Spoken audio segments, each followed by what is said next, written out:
Welcome back to the Fast Performance Baseball Podcast. I'm your host, Cole Thomas, with my co-host, Connor Reynolds. Connor. How was your week at Fast this week? Dude, it was a pretty good week, actually. Pretty good week. We got through, we've done 2 complete weeks of our Hit Tracks League that we talked about in the past. And so far, not to tooting any horns or anything, I have a team called Team RBI. That's just 3 of guys that work with me. Right. They may or may not, but definitely are leading in runs scored, top average, most amount of extra base hits, most of this, most of that. So that's pretty cool. That's always nice. Yeah, I like that. I've had one of my guys I've been working with, he put up a story. He ended up hitting 97 on Sunday, and a year ago, or no, more like today, 10 months ago, he was at a max of 82. And so he's been able to jump up 50 miles an hour in just, 10 months. And so he was really pumped about that. Had another freshman last week that ended up hitting a ball 95.7. That was a PR for him and a facility record here for us for freshmen since I've been here. So we've had a really good week, man. Very nice. Very nice. What about you? Well, we're just going through the velo season now. Guys hitting PRs, guys learning, I'm capable of way more than I previously thought. One good story I thought was really fun this week was this kid I have. His name's Stephen Anthony. He goes to Denver East High School. And he was one of those kids. He started coming in this summer because he was going to play for the Denver East team. And, if you know, you know. If you don't know, don't worry about it. Yep. But so that summer team dissolved because they didn't have a coach. Oh, well, now you know. Yeah, now you know. But not in the way, full scope. Not the full story. Now. But so he comes in this summer to train. He's like, I just want to train because I was going to play on a summer team. It got dissolved, and I don't know if I want to do the fall or not. I might just want to get better. I'm like, awesome, let's do it. So he did the full first 4 weeks where we just did long toss and just drill work to improve his mechanical efficiency, get him throwing better, moving better as well, and gets into the velo phase. And he gets his regular newbie. What you see is those newbie games where guys like actually start throwing hard and they're like, oh, I can do this, and they get PRs on PRs on PRs for weeks and weeks and weeks, and then he kind of falls into a little bit of a rut where his bicep was hurting him a little bit, his tricep was hurting him a little bit. It's kind of like started catching up to him a little bit. Mm-hmm. Your body's at some point going to break if you don't take care of it, or you do a little too much too fast, or like I said, like you don't rest, you don't eat as much as you probably should, or even doing anything like that. If he hasn't thrown with intent for that long of a period, right? I mean, that's just his body going, "Oh shit." Yeah, your body's kind of trying to jump back to equilibrium a little bit. Yep. And so he goes through that. He goes through his I think he went through about 2 months of PRs, mixed in with a deload week in the middle of that, and then he started stagnating.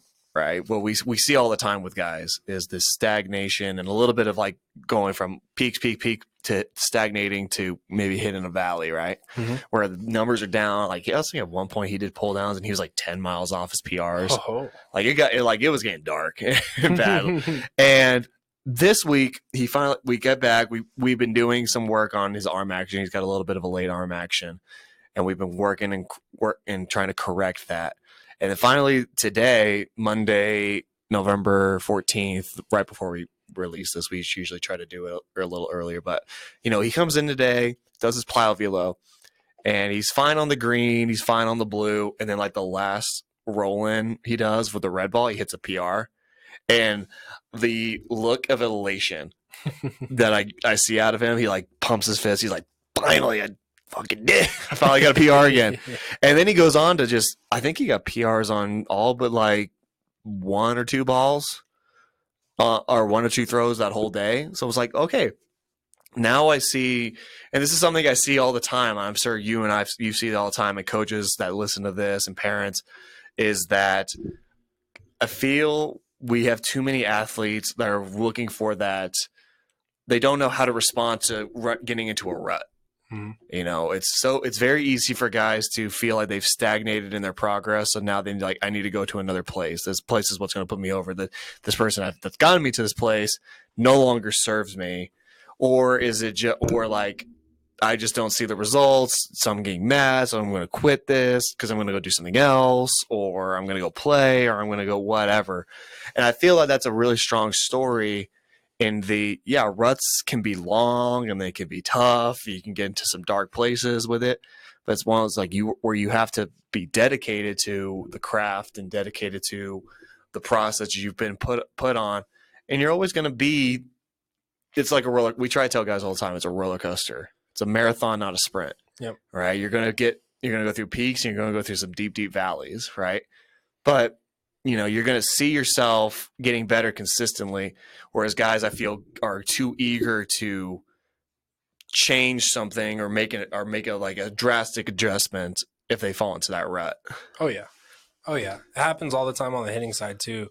All of a sudden guys aren't getting the exact numbers, or if they're not PRing all the time, then it's like, all right, well, I got to change my stance. All right, I got to change this. I got to change this. I got to change this. And it's like, not all the time. Right. Not always. Yeah. And that's what we did with Steven. It was like, you don't really need to change anything. We could get your arm on time a little bit better, but everything else is, that's what happened. Like that day he was like 10 down on everything. We took a video and everything except for his arm action was perfect. Right where we needed to be. He was rotating at the right moment. His hip shoulder separation was really good, but his arm was a little late. Right. And that's all we focused on. And that's what you need to tell. That's like what kids need to really focus on is like, sometimes it's just minute adjustments that need to be made. And then you'll get right back on track, get back to those PRs you want to hit and what you and I as trainers we want you to hit. But, you have to be able to recognize I'm in a rut and I need to make smaller adjustments, or I need to make big adjustments, maybe outside on things that are outside of the training space or the training facility. I need to make sure I'm eating my all the calories I need to put on the weight that I need to. I need to make sure I'm in the weight room. I need to make sure I'm getting sleep. I need to make sure I'm getting quality sleep. Those are those things that when you're falling into a rut, those are the things you need to focus on first. Not this guy's he reached his peak training ability for me, so now I need to go somewhere else, or I need to go do something different, or I need a different perspective. I've had so many guys in the past who are like, oh, we just need multiple perspectives. I'm like, why? I'm fine with you getting multiple perspectives, but if it's going to cloud what you do, and you become lost in the sauce and you become lost in the process of I don't know what's the right direction, then that's where I feel most guys, they start seeing that I'd never get better. I'm not going to be good at this game. I'm not cut out for this. Well, and we've said in the past, if you stand for nothing, you'll fall for everything. Right. So if you don't have what you value, then you're going to just accept anything. Right. So I think that I just thought it was one of those highlights of the week for me to see this kid who he's a phenomenal kid, absolutely tremendous. And see, it's one of those things where you sit there and they go what do I do? I'm like, you just kind of have to wait it out. You kind of just stick to the process, stick to everything you've been doing, and you'll find it again. And they're like, well, how do you know? I was like, because I've been through it. That's what's one of those, it's when you're a parent, and I'm not a parent and neither are you that we know of. Shout out. But it's what all the parents that listen to is when the kids oh, what do you know? What do you know about this relationship type thing? Or what do you know about doing school or all these things? Because I've been through it. I was a teenager at one point, or I was your age at one point, crazy as it seems. You look at a kid well, how do you know? It's because I've been in your shoes. I've been that athlete who's been in that stagnated sense of my development where I'm what am I doing wrong? Yep. My numbers aren't going up anymore. You feel like the world's collapsing in on you because you're not achieving your dreams. You're not achieving the goals you set out for yourself at the beginning of the off season. But you have to recognize that stuff's all natural and it's going to happen. It happens to the best in the game all the time. Mike Trout can't always be going 2 for 4 every day with a home run and a double. I think that's honestly an amazing example, because the amount of times I see that people will post when Mike Trout's on a slump, right? That, oh, he's washed, he's old, he has all the injuries, this, is that. Dude banged out 40 home runs this year. Right. And in the middle of the year, I remember seeing people freaking out. Mm-hmm. Dude is just consistent. And that's the other piece, is that consistency. It's not just with one minute thing. It is consistency over everything. And it's not consistency with the results all the time. It's consistency with process. Right. And I feel that's where I think in this day and age where everything's so immediate, right? And we've touched on this, I don't know how many times on this podcast at least, is, everyone wants the microwave success, right? But you always have to wonder, like, what, like if you were making a meal right now, like what's a more satisfying meal, or what's the meal everyone's gonna go for? Is it the Jimmy Dean like egg and sausage biscuit that you can toss in the microwave for like 1 minute and that's your dinner? Not knocking Jimmy Dean sausage biscuits, are really good, but would you rather take that, or would you rather take like this, like, I don't know, like Tony's, or like an Omaha Steaks? Like Omaha Steaks takes like 20-30 minutes. There's a process to it. Yep. You gotta put the seasoning on just right. You gotta put the right amount of butter in the cast iron skillet. You make sure it's the right amount of, however long, whatever you like it. I'm a medium rare kind of guy. Yes, sir. With my steak. Oh, that's the only way. Yeah. And you guys sit, like, it sucks because you're like, oh, I got to sit here. I really want to eat the steak. But when you get it finally, it's like, okay, this was satisfying. This was awesome. If you're really good at making steak, it can be fun. It's a fun process to put it all together and experiment with that stuff. Experimenting with your meal prep, experimenting with, this recipe, that recipe. Can I experiment with, this seasoning? What would that do? You're always trying to find what's going to put you over the top, or what's going to improve you just a little bit more, right? But that stuff's a process, and it's not easy to do. It's not going to be an overnight thing. And I feel we get lost in that sauce where I want my results to be immediate. I see all these videos on Instagram of these guys hitting big PRs, and you just kind of think they just popped out of the womb, popped out of their mom, and were just able to do that, right? They weren't. I think there's a good quote. I always see it every once in a while, but it's just like every expert in something was a beginner at one point. No, there's not a single person on this earth who was just naturally good at the sport they picked. Right. There's a lot. I mean, they've been set up for success, maybe genetically or whatever, but how many guys have been really good at baseball or really good at basketball or football that burn out because it's just like, I don't have that passion for it. And they didn't like the grind, and they didn't like doing the small, stupid things that, even whether they help you or not, they're going to teach you something regardless. Love it.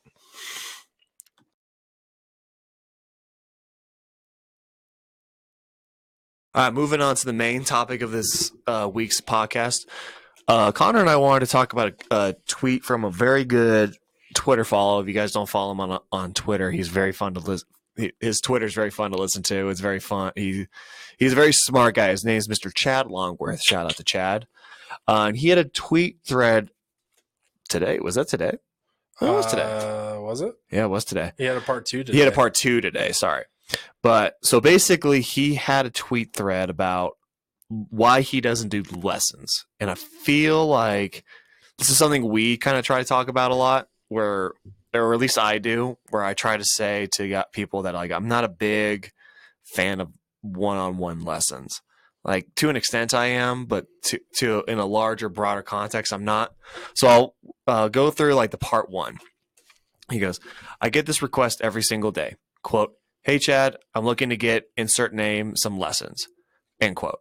And every day I turn them down. I could make a lot of money charging $75 for 30 minutes and car washing players one right after the other. But I don't. Why? Because there are certain values of sports that I hold dearly. Value 1 is creating a social environment and developing relationships through sports. I remember someone asked Peyton Manning what he missed most about the NFL. It wasn't the wins, the championships, or anything that had to do with playing. He responded, quote, the plane rides after the game, end quote. It's true. What I do miss most about playing baseball is the guys, the buses, the locker rooms, the dugouts. I miss it tremendously. He goes on, we do group training for this reason. Gym culture means everything to me. You will miss the guys and gals way more than any mechanics or fundamentals I could install in you, like computer software. Not possible if I could. I want to build a social culture where players come to. Grow their tools, part 2, and compete and challenge part 3 of these different tweet threads each other. If you want lessons, I'm not your guy. If you want to join and be a part of our culture at all ages, I'm in. And I liked that tweet thread, and he goes on to it in another tweet thread that you guys can read. But I like that concept of we're not and that's one thing I try to tell people is like, we're not just a run of the mill lessons places. We're trying to develop a culture here at Fast where everyone that comes in here has a singular goal is to improve and be the best baseball player they can be. And everyone that they talk to, everyone that they interact with, anybody that they maybe share a time slot with, is you guys are all on the same page with it. You're all trying, whatever this kid's trying to do, the other kid's supporting that kid to get him where he needs to be, vice versa, right? It's a dual relationship that everyone comes in like, any one of your hitters comes in, I want them to be the best possible hitter they can be. You see any of my pitchers, you want them to be the best pitchers that they can possibly be. So I like that. I don't want to be lessons because one thing, we can make a killing if we just like, hey, you come in for 30 minutes, I'll charge you $75, go right out the door. Yep. You know, I can make a lot of money, but that's not the way I want to make money. I want to make things that there'll be lasting relationships with everyone that walks in here. I want the kids to be able to walk away after they're done with their game. Like, you know, Fast was the best part of my baseball experience. I got a lot of friends out of that, or I got a lot of great social experience out of that. It developed me a sense of hard work and attention to detail that's going to last me years and years on end, decades on end, depending on how long your life lasts. That's going to help me in the workforce. It's going to help me with building a family. It's going to help me in all my relationships out throughout life. And that's something I feel gets lost in what it is we actually do on social media versus what we actually try to do and what we try to instill in all the athletes that come in here. 100%. And I mean, exactly like you said, like you're a pitching guy, but anytime you see my hitters, you know, hitting, you're doing what you can to help them out. Mhm. Same thing with us. I mean, today, you know, shout out my guy, Mr. Colton. I have a 12U dude that was in doing pull downs, and with Cole that I do lessons with. And I've known him for a while, and essentially I just went over. He was struggling to hit a PR. I went down, put my face right on the other side of the cage to where the net kind of like reaches out to. And as he's running down to his pull down, I'm screaming at him to try and hit me in the face. Right. And dude ended up getting a PR. And so like, is he one of my pitching guys? No, but he's in the same building. And so it's like, all right, you know, tide raises all ships. And Right. so any way that we can try and make it to where it's an environment where everyone's pushing everybody, that's what matters. That's the biggest piece of how we create that culture. And to where big thing for me is, you know, I introduce everybody. Try and know everybody. Anybody that walks over is on the pitching side. I try and introduce myself, tell them, you know, who I am, stuff like that. Anytime that we have, like with our Hit Tracks League and stuff like that, a lot, I would probably maybe say half of the guys that are in the league are guys that work with me. The other half are guys that got brought in from guys that work with me.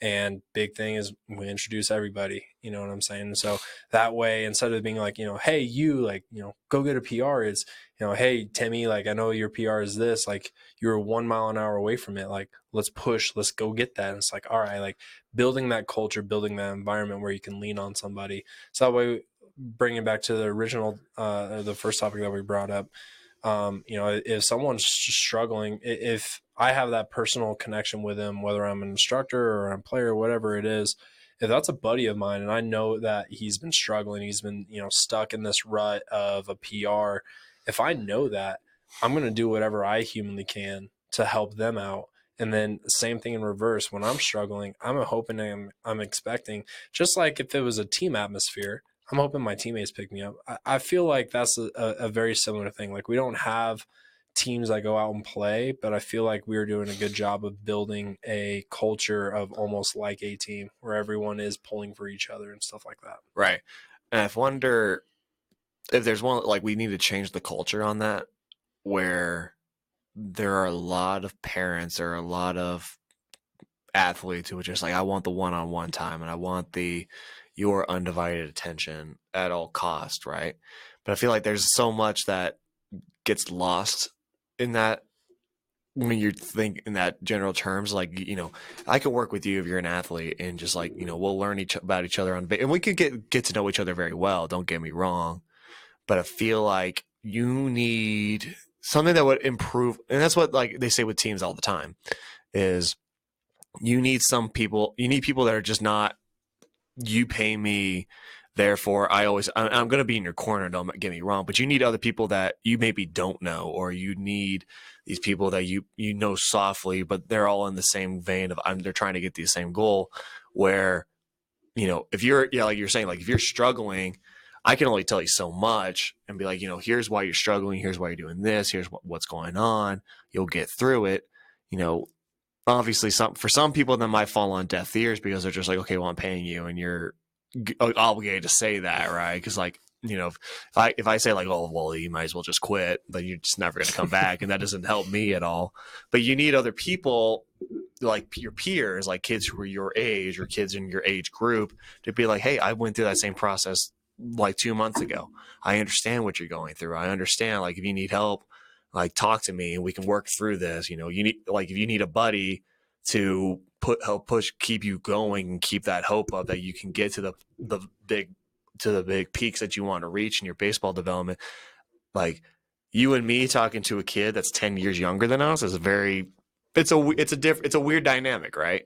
And it goes to where the amount of times that I've had a kid between the age of 10 and 14, where they come up for a lesson or whatever it is, and the dad or the mom or whoever they bring over, they're like, oh, I've done so much, but they don't listen to me anymore. And it's like, that happens to every voice. For any voice that is a constant in somebody's life, at some point it does lose its luster. Now, does it completely lose it? No. But at some point, that, hey, great job, or that getting noticed by somebody different, somebody new, somebody that's just walking by, that could be what like lifts them up. Right. Like, if I'm a kid and I'm hitting in the cage and I'm struggling, one, having my coach tell me, hey, you need to do this, this, and this, or, maybe it's a mental cue or a focus or this or that.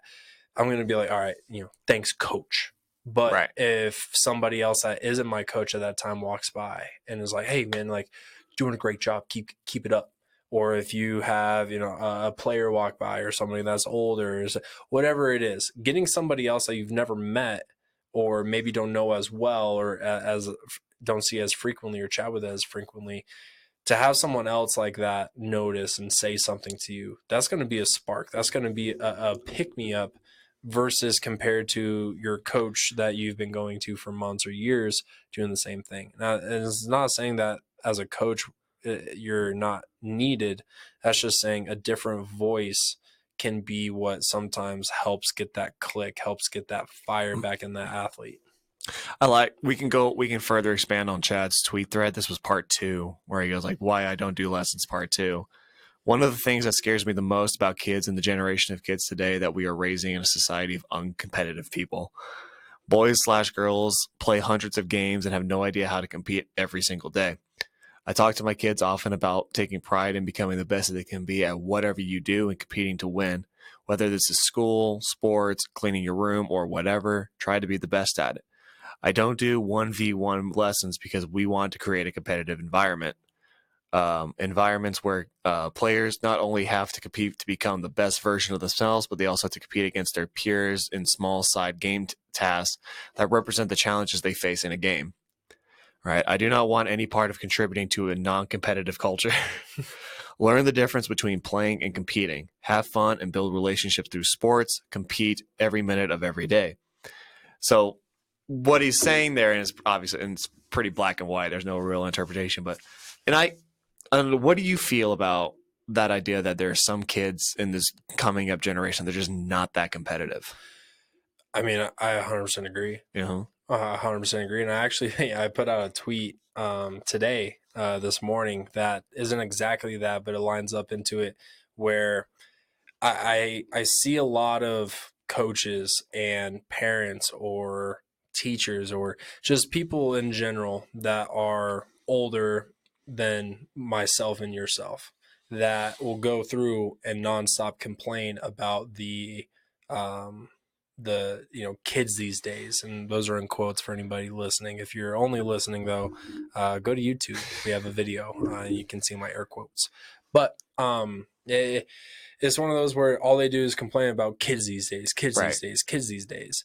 And for me, in my opinion, it's like you're complaining about kids these days, yet you're the ones that created the environment and the atmosphere that made these kids.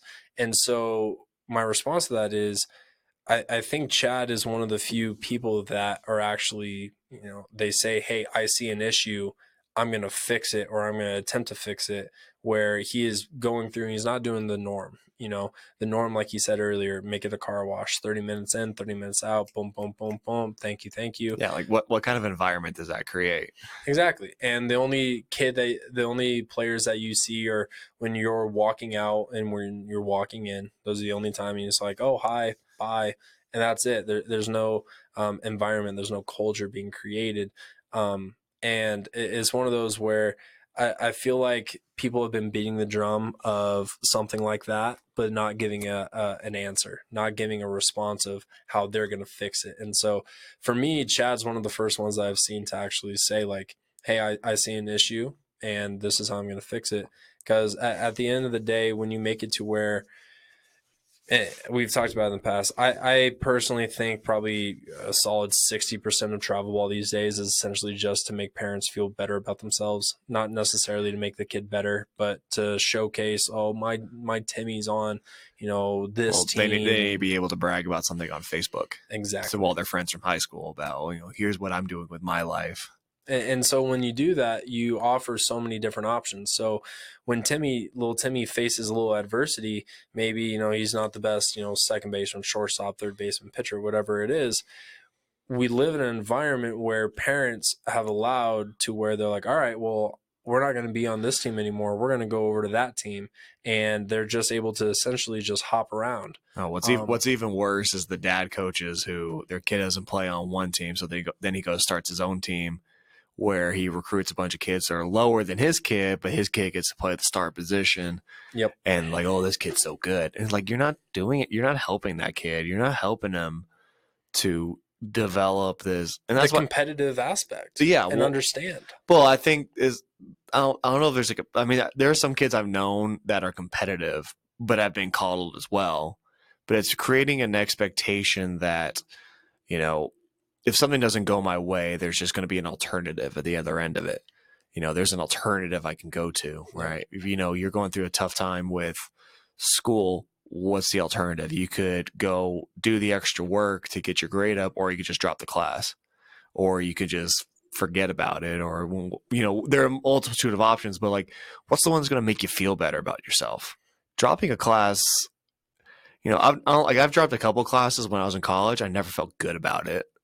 You and I are different on that aspect, but it's not, but like, but like it's that seeing to the end, right? And that's the same thing with baseball or any kind of any sport. If anybody listens to this outside of baseball, right?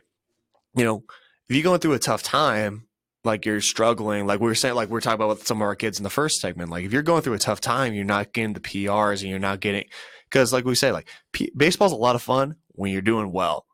It sucks when you're not doing well, right? But you have to be able to, it's like that competitive thing. It's like you've got to be competitive enough with yourself to, I know I can get through this. I know I can get better.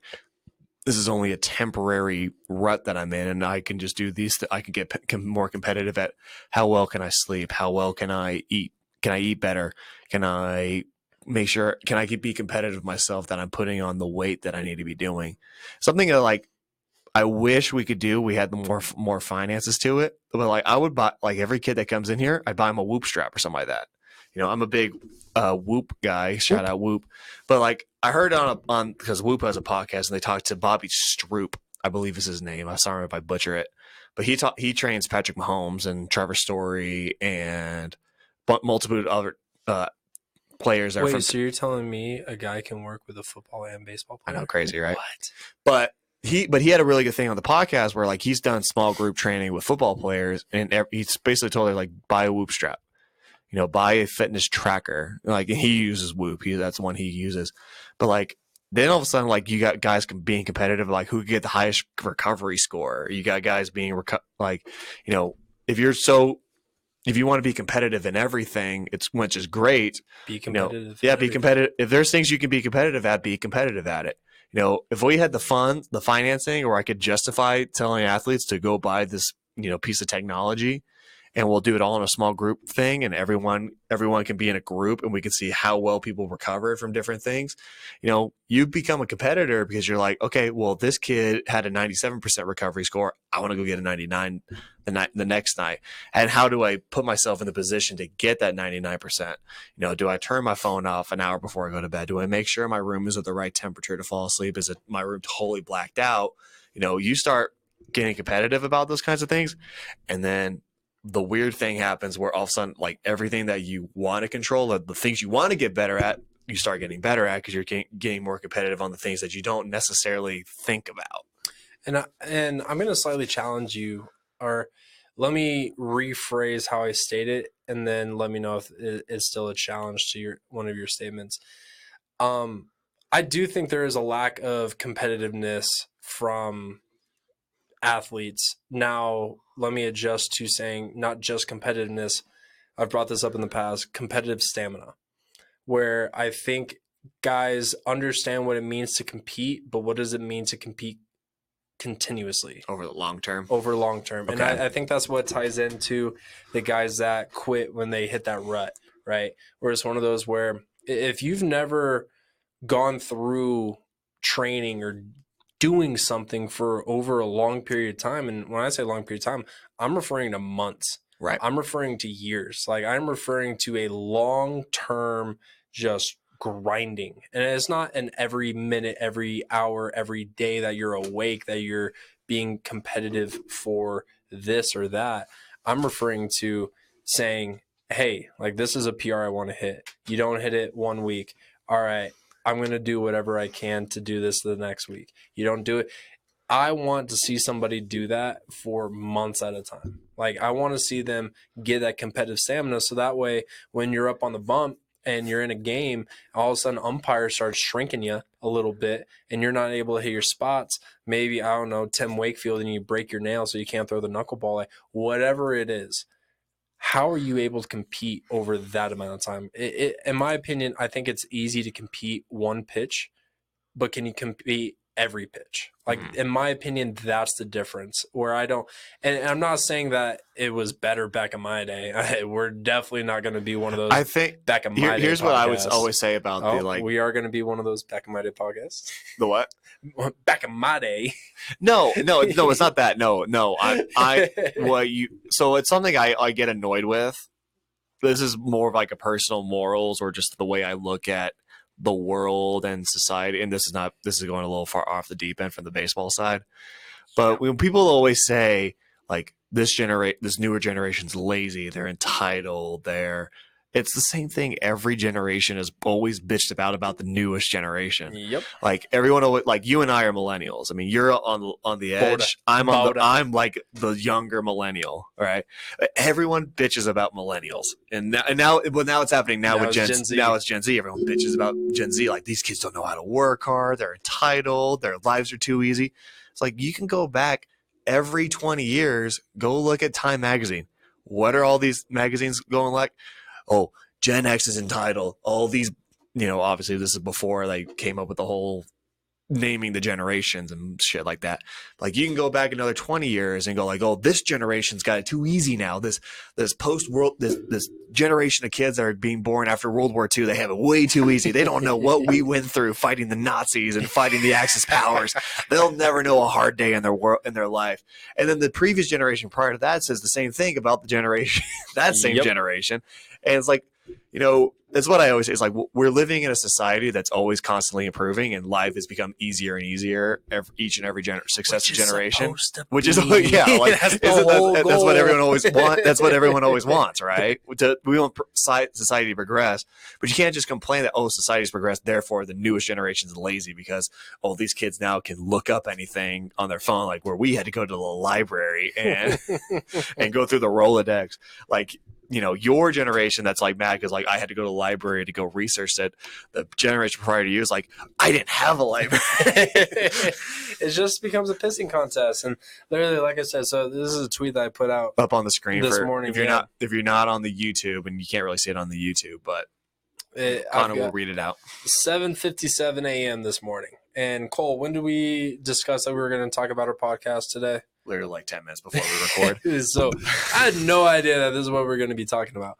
But the amount of times that I see people tweet about that and put photos of videos and just honestly bitching and complaining, it drives me up a wall. Because literally, and this is, I'll just say my tweet. If you complain about kids these days, as someone over the age of 30, newsflash, you and your peers are the ones who raise the kids these days. If my dog won't stop shitting in the house because I didn't teach him to go outside, that's not my dog's fault. We are products of our environment. And to have that many people go through and just the kids these days and blah blah blah, all this, like, we're the ones that are creating the environment and they're the ones that are living in the environment. Like, the kids don't have the ability to change what's going on in their day-to-day lives generally. And so we're the ones that are holding them to the standards that we're holding them to.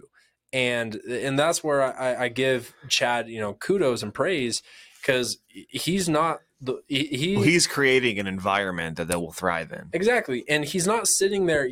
In my opinion, I don't think those tweets were to complain or bitch about the kids. He is saying, hey, I see an issue. I am, instead of complaining and taking the time and saying what's wrong with everything, I am saying, hey, here's what can be right with everything. And he's one of the few that I feel has actually thrown out a solution outside of the idea of, cancel travel ball or cancel high school teams or cancel this. He's actually given what I think can be a savior for what we're looking to do. And it's one of those where we do live in a capitalistic society. And so the ones that thrive are going to be the ones that, stay around. And so for me, I'm really hoping that we're going to be able to transition more into the system or style of which Chad has. I mean, we have, for hitting wise, I do 2 guys at the same time. Pitching wise, I know you guys will get in multiple guys in there. We do movement days here for hitting where we use aqua bags and med balls and stuff. That's a group of 6 where you got guys just pushing each other and stuff like that. And it's one of those where if you're working solo, you don't really have anything to compare to. So if you're a person that is just a dog, like I'm saying DAWG, my guy, dog. My guy Steven, I was saying in the previous segment, that dude, I've seen kids do it, but like he's really good at it where he just like whatever it is, he just finds a way to get mad. Like, but that's what it's like. You've got to be competitive and you've got to find a way to make yourself mad or make yourself like, you've got to find that extra gear. It's like what, we try to tell guys all the time is it's okay to be like a Jekyll and Hyde. Like, you can be super nice at school or at your dances or hanging out with your friends. And you can even be like the Mr. Hyde on the field and the dugout and all that. But like when you're in your environment where you need to go compete, you need to turn into that. Or Dr. Jekyll's the nice one. Mr. Hyde is the bad one. All right, trying to figure out my literature, my English literature figures. But that's what we always say is like, there's another guy, Ben Brewster, who runs Trad Athletics out in North Carolina. And he had a tweet where it's like, there's just nothing better in the world, I feel like, to me as a trainer. And he's preached the same thing. And I imagine you agree with it as well, is that the kid or the athlete who was the nicest, most respectful kid you ever know. He says, yes, sir. He shakes your hand. He looks you in the eye. He's easy to talk to. But when he gets put into an environment where he needs to go compete, he turns into an animal, and you just go watch him work and all that. Those are like the best people. I've got a name in my head right now. I feel like you should have the same name in your head. Athlete. Go for it. Exactly what you just did. Frank. Oh yeah.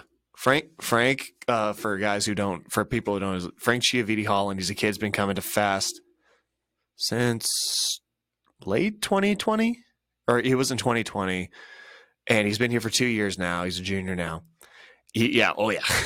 For anyone for guys who know. Frank's a dog, man. Well, like when Frank goes, Frank's a dog, and when Frank is the nicest kid you'll ever get to meet. He's super sweet. He's absolute sweetheart. He's respectful. He talks to you. You can hold a conversation with him. But when we do velo or we do anything on the mountain, he turns into an animal. Fucking dog. It turns into like we need to we almost need to chill him out a little bit. So this was my I showed up here in August. So I haven't known of all the guys that have been around and stuff like that. But the first time that I heard or saw Frank, where it was like, who's that? Yeah. Not in the sense of like walking by or anything. We had a 11 to 13U camp going on. So I'm working with like 11 to 13-year-olds in my hitting cage, and Frank's doing pull downs in the other cage, and this dude is motherfucking and just yelling and screaming, and I've got all 6 of these kids like staring at me wide-eyed like, Who is this guy? what's going on? And I remember like looking over and I was like, that dude fucking gets it. Yeah. All right. And then the first time I met him and like we chatted and had a conversation, he was not that dude. No, he's not. He's not that guy, dude. And I was just like, this guy freaking gets it. And to what I was bringing up earlier, a guy like that, I think can do individual lessons. Like if it was like come down to it, a dude like that, if you were able to be competitive against yourself, then I think that is a spot where you can do like individual sessions or work out by yourself or this or that. Like for the guys that and gals that aren't able to be competitive against themselves. And what I mean by that is not just getting mad and yelling at themselves or whatever, but like going through and let's say you're hitting or you're throwing or whatever it is. If you have somebody else that is kicking your ass in the same thing, and not even in a game or competitive sense, but just going through, like for me personally, when I played, I absolutely hated any time that someone was able to do something that I couldn't. Like, even if it wasn't like something I was supposed to be good at, but anytime that we're going through any drill that we were doing, I was like, I'm going to be the best one at that. And if I wasn't, I was pissed because my goal was that I literally wanted to be the best, whether I was in a room of 3 people, in a room of 10 people, or at a showcase. My goal was I wanted to be the best, and I didn't want there to be a question about it. So I was able to go through, and in the batting cage, I was able to push myself. I worked on my own a lot.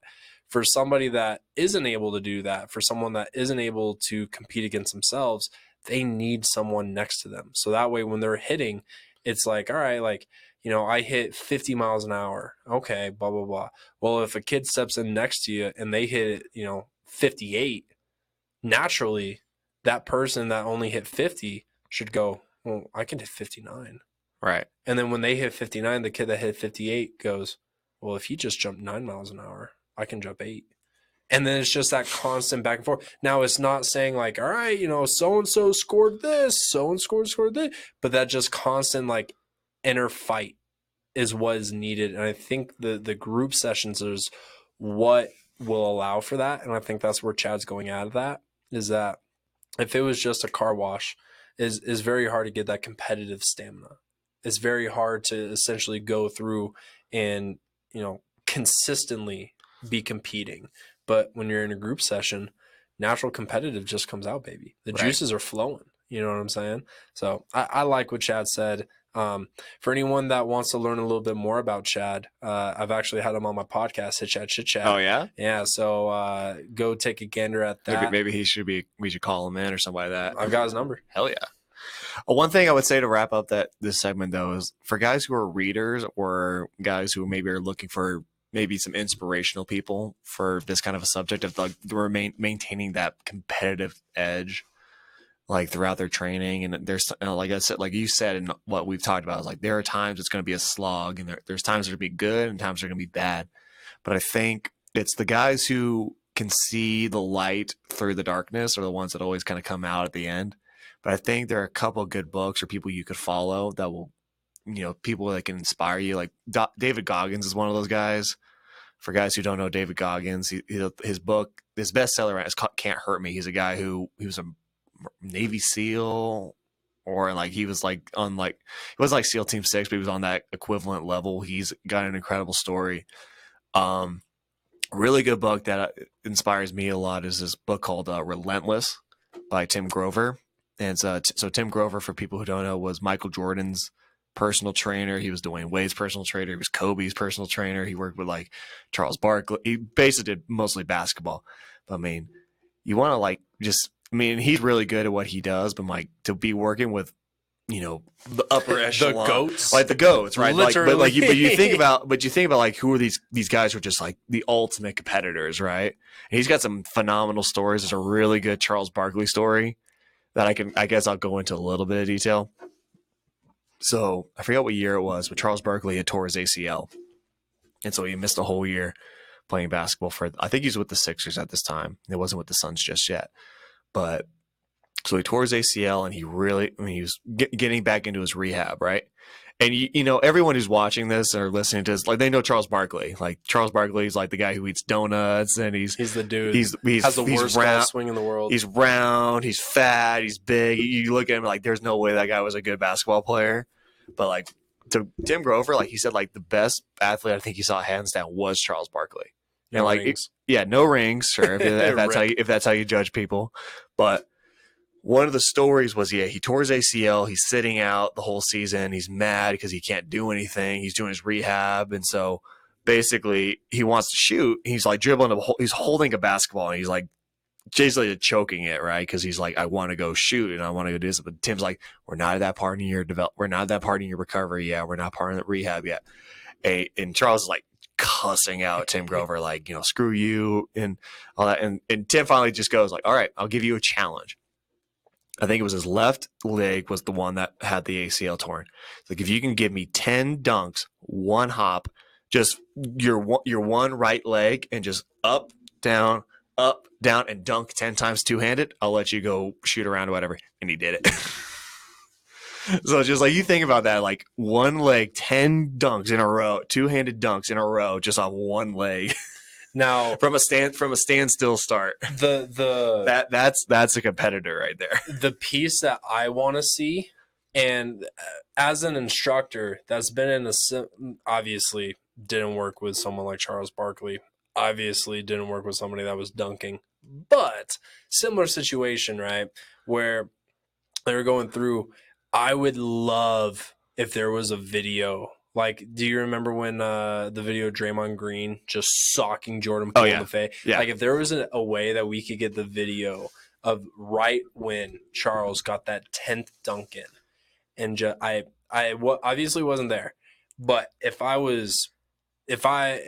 was me in that situation, first thing I'm doing, I finish that dunk. You're just hanging there. I'm looking right back at him when I come down. I'm just saying, fuck you. And then I'm walking over, I'm grabbing the basketball cart, and then we're shooting. Like, and in my head, as the instructor, that would fire me up. Like, I would. Right. I'll be so pumped. And it's one of those where when you give an athlete a challenge like that, where you're like, all right, dude, like, you are pissing me off. Go do this, and let's see if that happens. Because that's a challenge. Right. And for me as the instructor, I'm not challenging that athlete going, you're never going to do this, and I just want to move on. It's one of those where it's like, you can do this. I know you can. I wouldn't give you the challenge if I didn't think you could do it. I'm not expecting you to be able to do that right now, though. And when that athlete gets that, as the instructor, you may even be more fired up than the athlete is, that they actually went through and were able to do that. And so, like, for me, that would be freaking incredible. Like, I would love to see that video. Yeah, that'd be cool. That'd be a lot. That'd be one of those videos, like those lost tapes of things, like the greatest game that no one ever saw between the team on the Dream Team. That video would be a cool one. There's multitudes of videos of things like you wish you could see that only like 2 or 3 people ever will know. And it's thankfully it's written in a book, so people now we know it was a true story.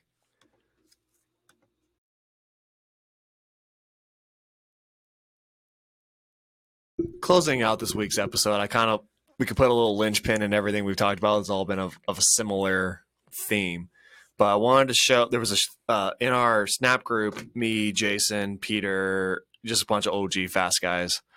There was a shared post from a friend of Fast, Mr. Alex Casillas, also known as Flama Blanca 25 on Twitter and I think Instagram. He's not on there that much, so I wouldn't worry too much. But he had a really good quote that I think would kind of encapsulate the entirety of this podcast today. And the quote is basically it's called winner versus loser. And we can elaborate on this a little bit after I finish. It says, think about the first thing that comes to your mind when you consider a new training program. If the first thing that pops into your head is the word cost or how long until I will be throwing 90, etc., you've already lost.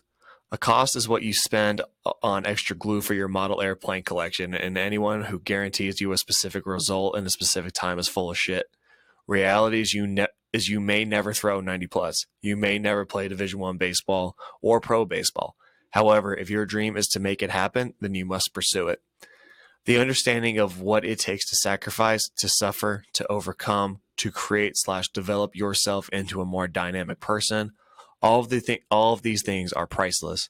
So remember, when choosing a program, ask yourself, is it a cost or an investment, hobby or career?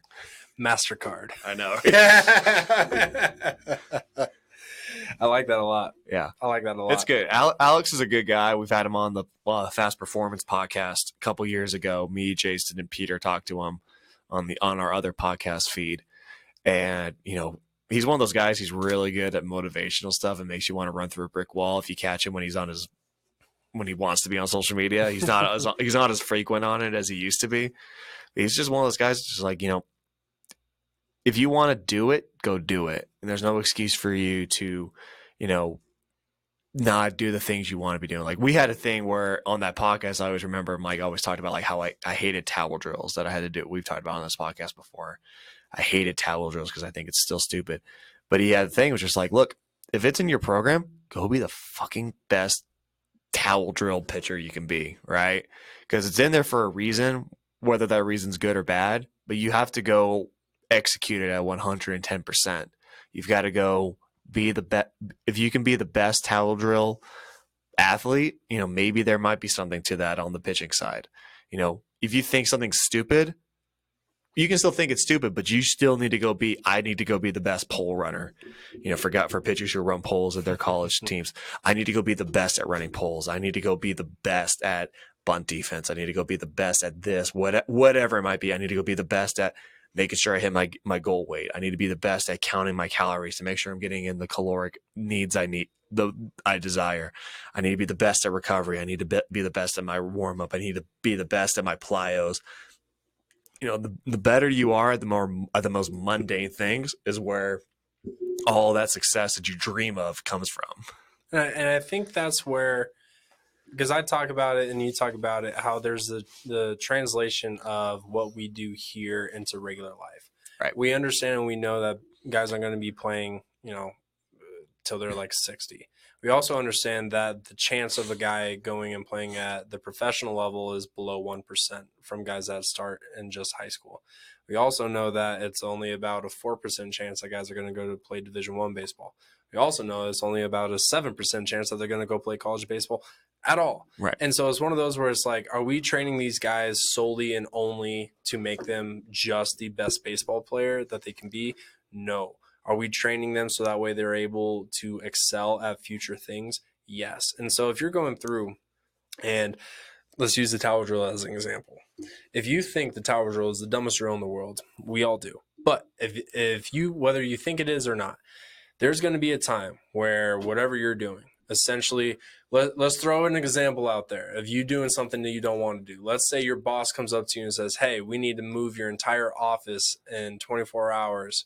You may not want to do it, but you're going to have to freaking do it. And so it's one of those where if you can learn how to push through and be able to still give the most that you can in that towel drill, that's going to, in my opinion, give you that competitive stamina. And that's what I was referring to either. That's going to make it to where it's going to suck. It's going to suck. It's going to suck. You're going to finish that last rep and you're going to go, oh, I'm done. Like, that's it. I hated it, but I'm done. I don't have to do that drill anymore for the rest of the day. Okay. And you move on with your life.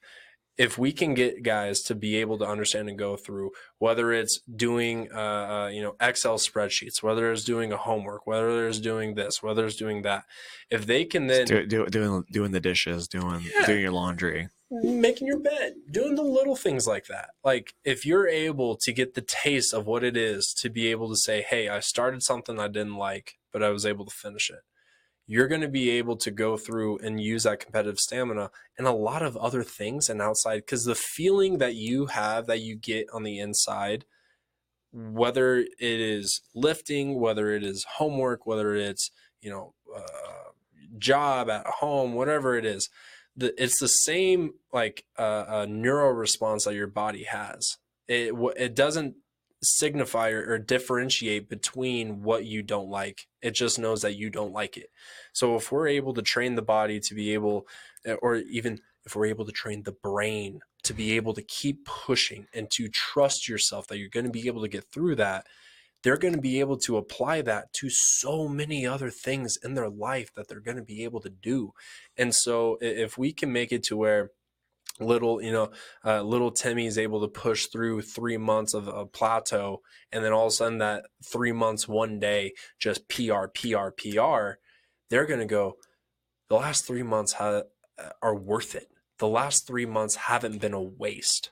You know what I'm saying? And so to get them to understand that feeling and other things outside of just the baseball training, I think that's the whole goal of what we're doing.